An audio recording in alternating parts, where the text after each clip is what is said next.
नमस्कार, स्वागत है आपका जस्ट इंडिया में और मैं हूं आपके साथ मुस्कान। रुक करेंगे उन तमाम खबरों का जिनका सरोकार है आपसे।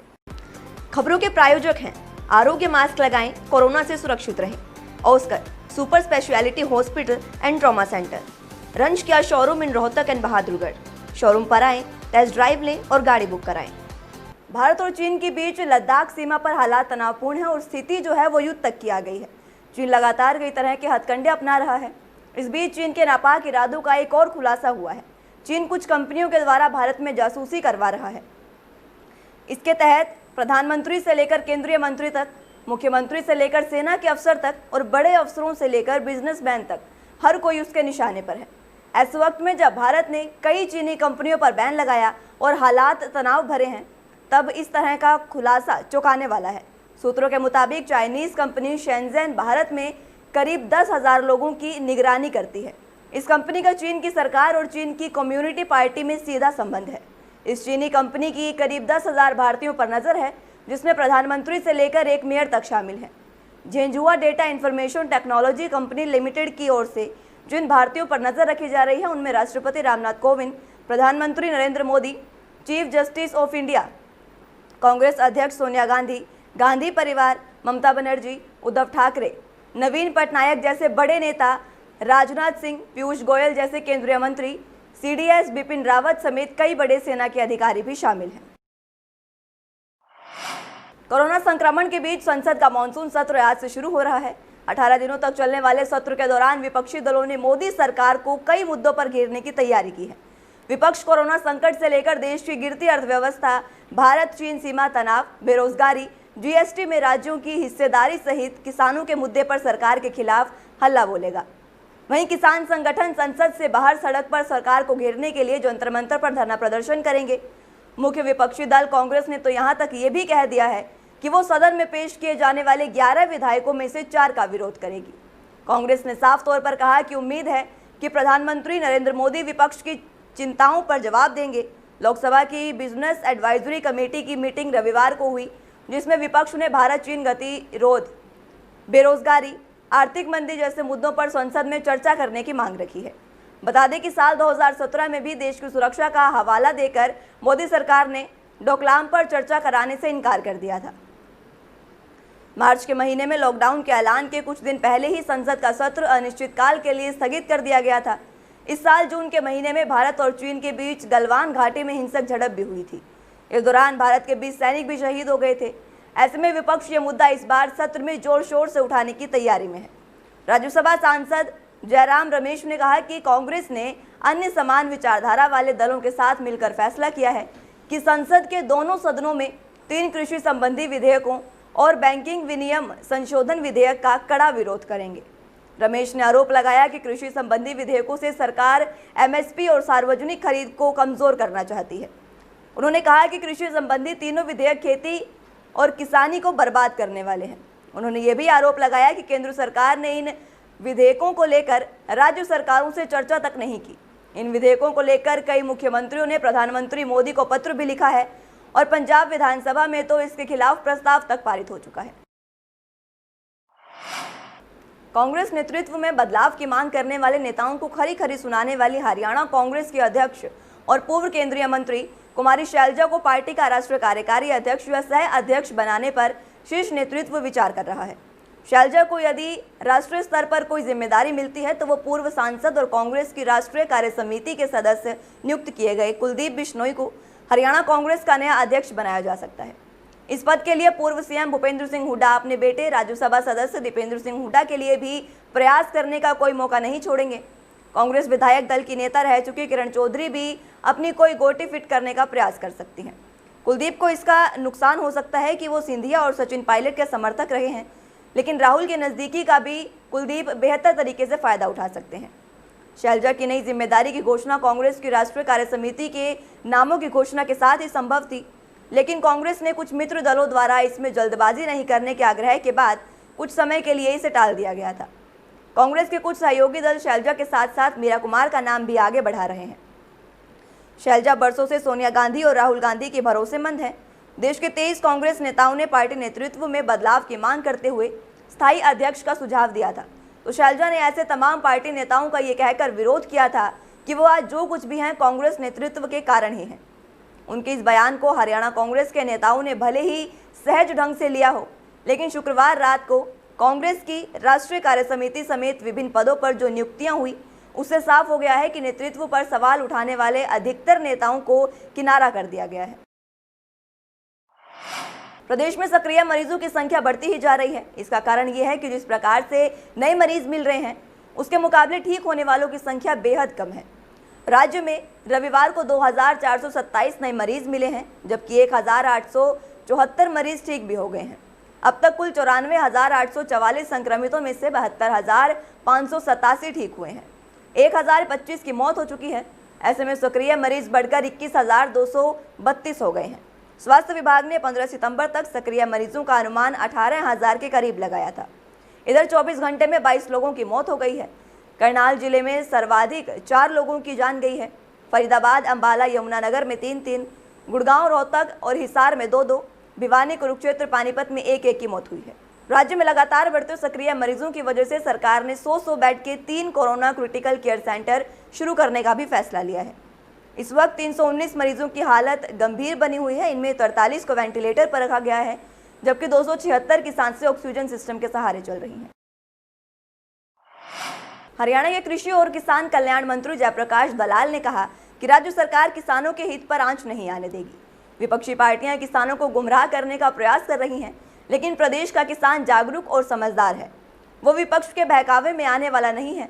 दरअसल कृषि मंत्री भिवानी में पत्रकारों को संबोधित कर रहे थे। इस दौरान उन्होंने कहा कि केंद्र सरकार ने किसानों के हित में 3 नए अध्यादेश लागू किए हैं। इन अध्यादेशों के लागू होने से किसानों को काफ़ी फायदा होगा। किसानों को अपनी फसल बिक्री के लिए छूट दी जाएगी और किसी भी प्रकार से एमएसपी कम नहीं होगा। साथ ही उन्होंने ये भी कहा कि अब वन नेशन वन मार्केट की तर्ज पर किसानों को अपनी उपज किसी भी राज्य में ले जाकर बेचने की आज़ादी होगी। इससे कृषि उपज का बाधा मुक्त अंतर्राज्यीय व्यापार संभव हो सकेगा। किसानों को अपना उत्पादन मंडी तक ले जाने की भी बाध्यता नहीं होगी।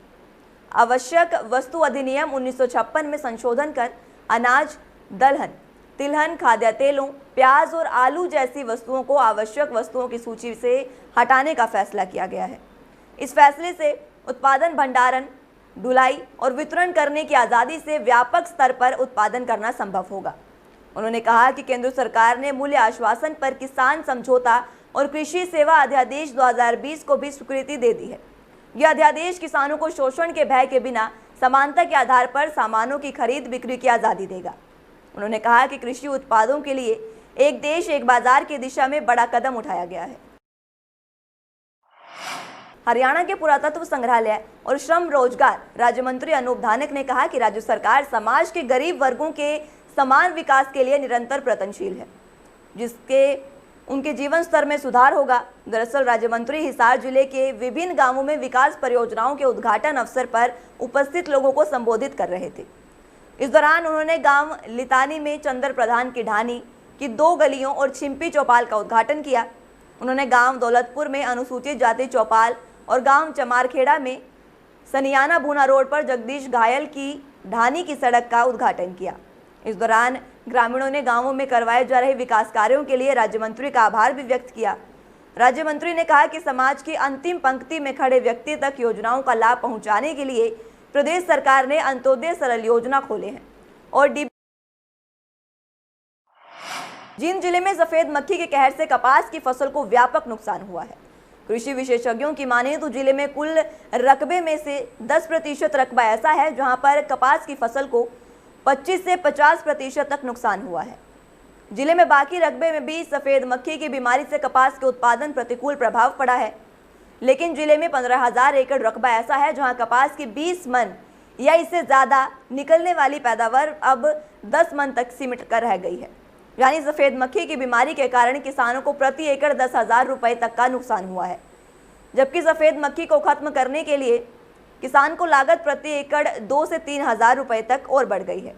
खास बात यह है कि सफ़ेद मक्खी से हुए नुकसान पर किसानों को बीमा राशि मिलने की भी उम्मीद नहीं है, क्योंकि फसल के जलभराव या फिर सूखा पड़ने की स्थिति में ही बीमा कंपनी बीमा क्लेम करती है।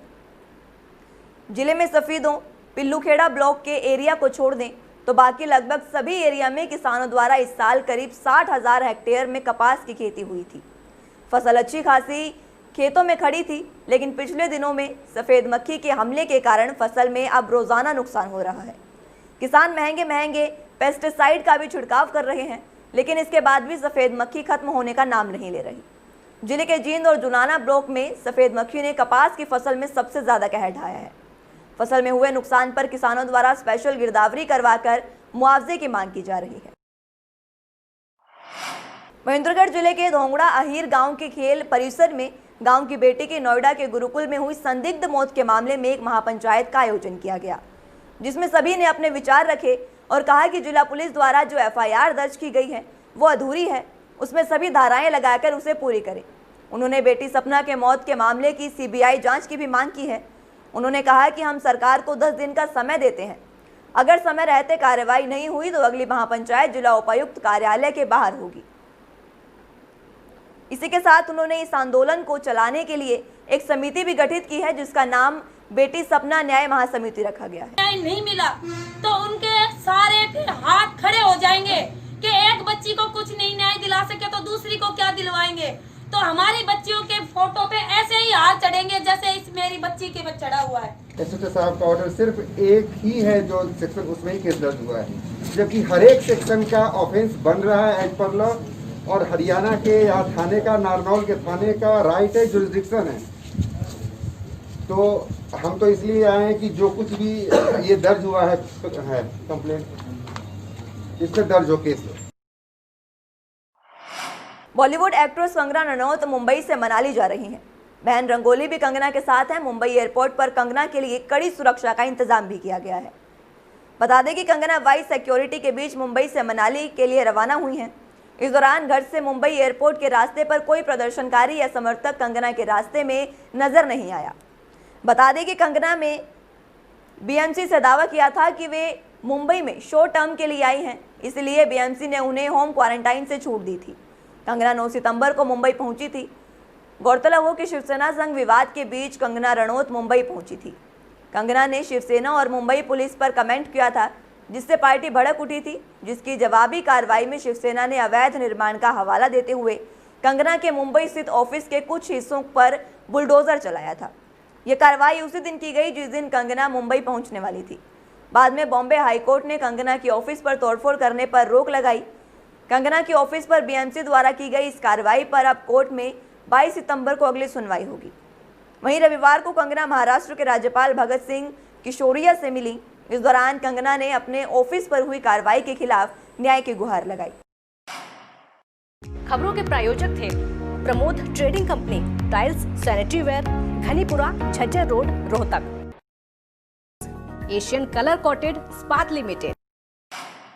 Be Fast Fit, India's fastest growing fitness chain, now at Rohtak D Park. Corona महामारी से लड़ने के लिए आरोग्य मास्क लाया है आपके लिए सबसे आधुनिक मास्क। इसके साथ ही आपको मिलेगी आधुनिक PPE किट, वो भी बहुत ही सस्ते रेट पर। contact@arogyamask.com पर जाएं और हमसे संपर्क करें या फिर www.arogyamask.com से जुड़ें। इसके साथ ही आप हमें कॉल कर सकते हैं। हमारा पता है Anand international, plot number 181, sector 25, Panipat, Haryana.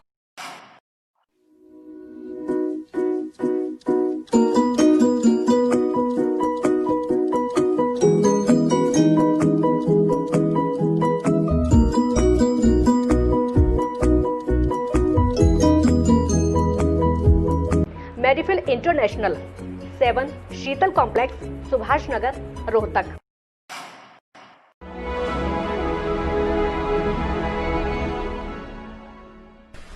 चाचा, आपने नया घर बनवाया है तो घर की छत पर कौन सी शीट लगवाई है? बेटा, मैंने अपने घर की छत पर एशियन शीट लगवाई है, क्योंकि वो कभी न मिटने वाले ओरिजिनल निशान की चादरें हैं। साथ में ISI का चिन्ह, 5 साल की वारंटी के साथ साथ पैसों का सही मूल्य देने वाली वही इकलौती शीट्स हैं। क्योंकि नाम नहीं, पहचान जरूरी है। फिलहाल के लिए इतना ही। जुड़े रहिए जस्ट इंडिया के साथ। नमस्कार।